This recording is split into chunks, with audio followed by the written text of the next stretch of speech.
Hi, and welcome to Mrs. PM Reads. Today, we continue in our book, Shoeless Joe by W.P. Kinsella. This is, if I remember correctly, part 3, section 3. Let me move you a little closer. And in our last video, Ray Kinsella and Jerry J.D. Salinger had arrived in Chisholm, Minnesota, and they're hoping to find out more information about Archie Moonlight Graham. So let's continue there. Jerry attracts service station attendants as a statement. Soon after we arrive in Chisholm, with Salinger driving, we stop for gas at a small station. The gas jockey checks the oil, water, battery, fan belt, and tire pressure, washes all the windows inside and out, cleans off the license plate, and apologizes for not having a vacuum cleaner to do the inside of the car. Now that's what you call a full-service gas station. They don't have those anymore, or certainly very few.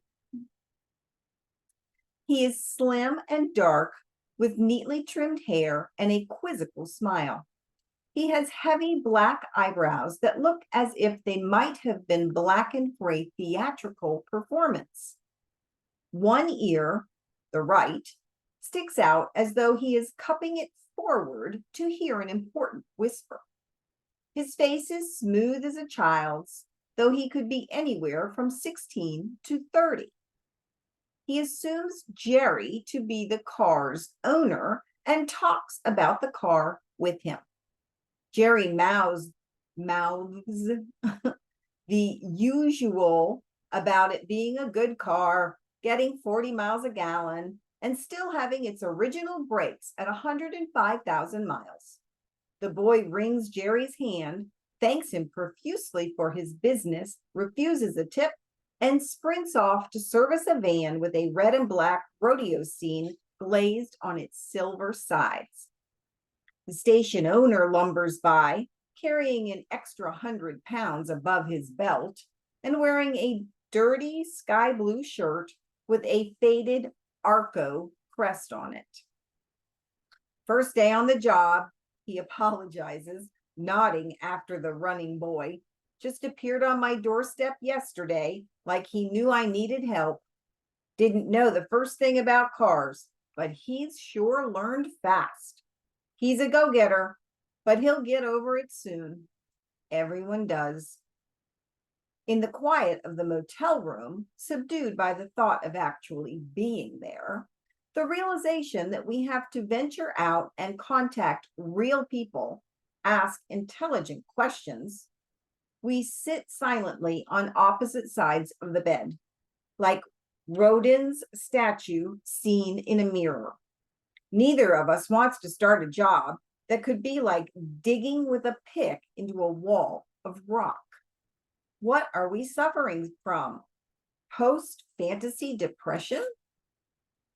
The Chisholm Free Press is located in a small storefront that I suspect may have been a confectionery or a dry goods store in a previous incarnation. There are several desks close together and immersed in a foliage of paper. The room smells of ink and varnish. The publisher, Vida Panikvar, is a handsome woman with a sweet, innocent smile and a habit of pausing a second or two to assimilate each question, replaying the words in her mind before answering. A politician's trick. On the wall of the tiny office are framed photographs of Vida with Jimmy Carter and with Vice President Mondale. Inscribed, "To my best friend Vida," a large photograph of George Wallace, and a certificate of some kind from the state of Alabama. take up part of another wall. Vida, we learn later, is a highly respected Democrat, has worked in Washington, and has traveled the world as part of the State Department delegations to international trade conferences and state funerals. She smiles slowly as she emerges from a back room where the actual printing is done. Her glasses are on a fine chain around her neck, and she puts them on before asking if she can help us. I'm Ray Kinsella, I say, and this is Jerry Salinger. We're trying to gather some information on an old-time baseball player named Moonlight Graham. She lets the statement hang in the air until the last echo of my voice has died away. Not certain that she understands, I'm about to speak again. Dr. Graham, she says. Yes. Do you know him? Do you remember him? Without a word, she turns, and from the top of the bluish filing cabinet, from under the drooping leaves of an African violet, she picks up a tiny 2x3 framed photograph and places it softly in my cupped hands. It is a chest-up shot of a handsome young man in a baseball uniform. There is no insignia on the cap, but the large letters N and Y dominate the chest. Jerry looks at the picture. We stare at each other. The young man is dark and earnest looking, staring at the camera as though it owed him money. Well, we certainly seem to have started in the right place, I stutter. The photograph, warm in my hand, leaves me short of breath. I can feel my heart beating exuberantly, and I look down, expecting it to be fluttering the material of my double-pocketed khaki shirt. Vida Panikvar is a woman of few words, but she produces from her files the newspaper story about Moonlight Graham's death, and also an editorial from the same paper. Salinger and I read them at the counter, mouths hanging open as if we expected to be fed. We read one each, then exchange them. The editorial is entitled, "His was a life of greatness." I take a sheet of paper from the pocket of my shirt and copy a few sentences. As the community grew, Doc became an integral part of the population. There were good years and lean ones. There were times when children could not afford eyeglasses or milk or clothing because of the economic upheavals, strikes, and depressions. Yet no child was ever denied these things because, in the background, there was a benevolent, understanding Dr. Graham. Without a word, without any fanfare or publicity, the glasses or the milk or the ticket to the ball game found their way into the child's pocket. There were many simple, humble things that made Doc happy, but his eyes beamed brightest whenever he read or heard of a student from Chisholm who did well, who reached the apex of perfection in his chosen endeavor. He remembered everyone by name, and in his travels took signal pride in telling about a town called Chisholm and its cradle of people of many tongues and creeds. For the old and young of this little mining town who knew Doc Graham, his era was historic. There will never be another quite like it. Salinger is considerate enough not to see the tear that oozes out onto my cheek and sits like a dewdrop for a few seconds before sliding into one of my sideburns.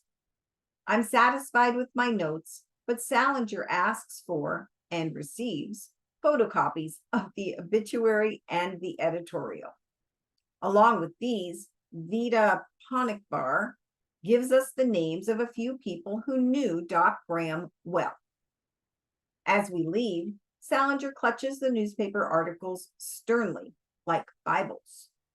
At the motel, we read and reread them. I am as tense and anxious as if we were waiting for a 3-2 pitch. The magic energy that has brought us here seems to seep from us like sweat now that we have something concrete to begin with. We are calmed by the high country chill of the air. We are drained and ready to sleep. I close my eyes, seeing Annie's red hair, the color of passion, but a persistent Ezzy Schisms again elbows his way into my dreams. Do you believe in a hereafter? He asks. Seems to me that's getting into religion, I say softly. I try never to discuss religion or politics. I don't have enough friends that I can afford to. I'm a very religious man, says Eddie, spreading his large hands on the maple tabletop at the Friendship Center. My dream is an exact videotape replay of a conversation we have had. When I go, I'll have them bring my body down here to the Friendship Center, and my baseball boys will come down and look at me laying there, and they'll say, "Yep, that's Eddie, and he's dead as Billy be damned." So you can say, "Put the lid down on the coffin now and have it drive in the nails." And they'll carry me over to the graveyard where I got a plot not far from my Ellen and not very far from the Black Angel. The baseball boys, I say. And I think of Eddie's plot near the Black Angel, a 12-foot bronze monument of a dark angel with wings spread in a protective gesture. She has stood for over a half a century above the grave of a much-loved son of a Czech immigrant woman. The angel has become part of Iowa City folkways, and one of the many rumors about it is that if you kiss a virgin girl beneath the shadow of the angel's wings at midnight, the statue will turn white. Interesting. Sorry, my water isn't within close reach. The baseball boys, Eddie repeats.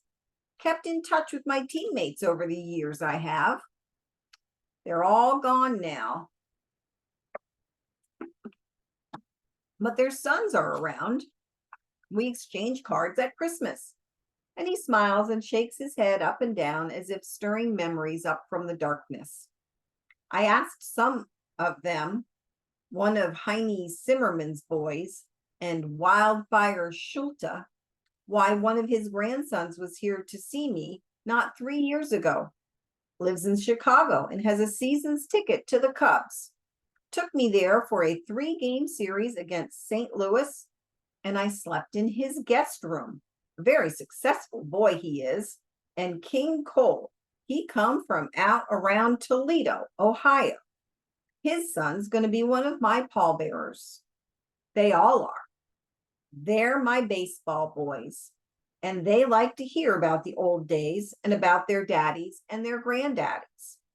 Eddie's eyes move far away, and he stares over my head, far beyond the window that overlooks Gilbert Street, perhaps at a varnished coffin being wheeled out onto the diamond at Wrigley Field. Perhaps he sees the flag at half-mast and the players, hats in hand, standing solemnly at attention as a bugler plays taps in feeble memory of the oldest Chicago Cub. In the morning, while Jerry goes for a haircut and to buy a clean shirt, I head to the Chisholm Public Library, where I immerse myself in yellowed issues of the Chisholm Tribune Herald, picking my way through the town's long dead past, feeling as if I have just entered an attic, untouched for 3/4 of a century. Almost immediately, I uncover a baseball-sized nugget. Popular doctor, Cupid's victim. Miss Alicia Madden and A.W. Graham take solemn vows, wed at Rochester. The popular Dr. A.W. Graham left Chisholm on Monday, ostensibly to attend a clinic at the Medical and Surgical Center at Rochester. But from a clipping taken from the Rochester Daily Bulletin, which follows, the clinic is entirely the doctor's own. He is still enjoying it, having left immediately for a honeymoon trip to the far eastern states. The boys are waiting for his return. Amid the most charming autumnal decorations, 50 guests assembled at Silver Creek Farm to witness the nuptials, which united Miss A.V. Madden and Dr. A.W. Graham of Chisholm. The ceremony took place at the parsonage of St. John's Church, the officiating priest being Reverend F.R. Murphy. The remainder of the clipping lists the guests and bridesmaids and discusses the attire of the bridal party. What is interesting is that none of Doc's relatives were present. I meet Jerry and suggest we start the long process of interviewing people. I imagine we will work together. Jerry has purchased a stenographer's notebook, and I assume he will be studiously making notes of conversations while I lurk in the background.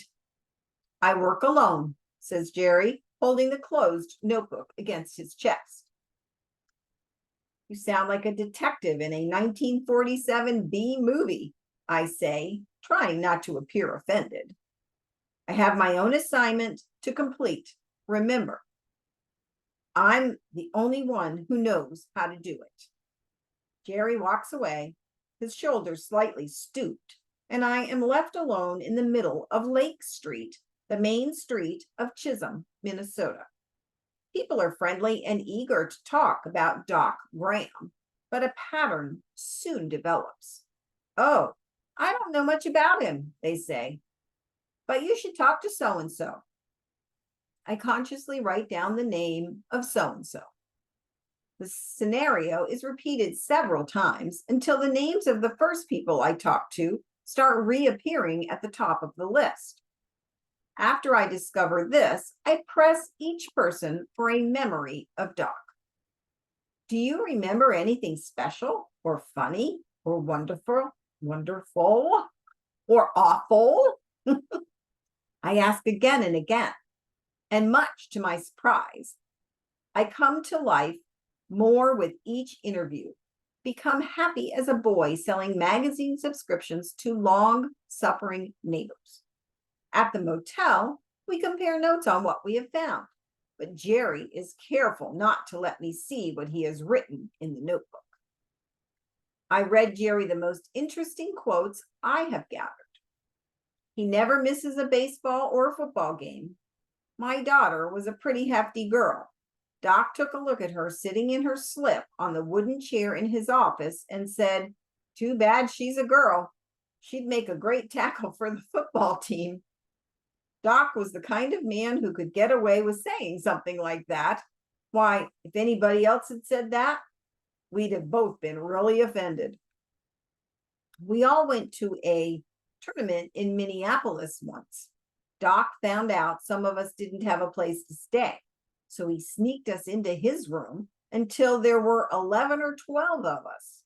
When he realized there were so many of us, he just shook his head and walked off and got himself another room. Doc didn't drink or smoke, but he used to chew up paper and spit it out wherever he went.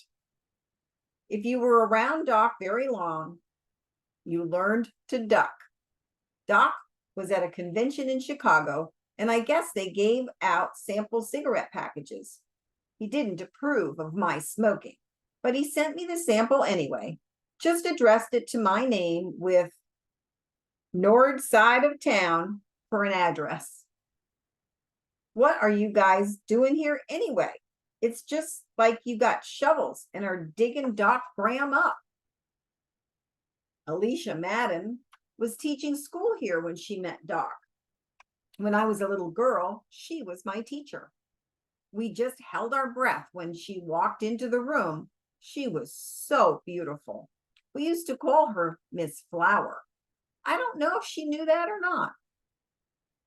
Doc used to play for the New York Giants. Oh, for several years, I think. He never talked about it. I never heard him being called Moonlight. That night, I slept more peacefully. My only dream is of Shoeless Joe Jackson and the Phantom White Sox standing silently in left field, staring down at something sadly. Interesting dream. That's where we're going to stop for today. I wonder what happens next. I guess we'll have to wait till the next video. All right, you guys. Thank you for joining me. I hope you have a wonderful day, and I will see you next time.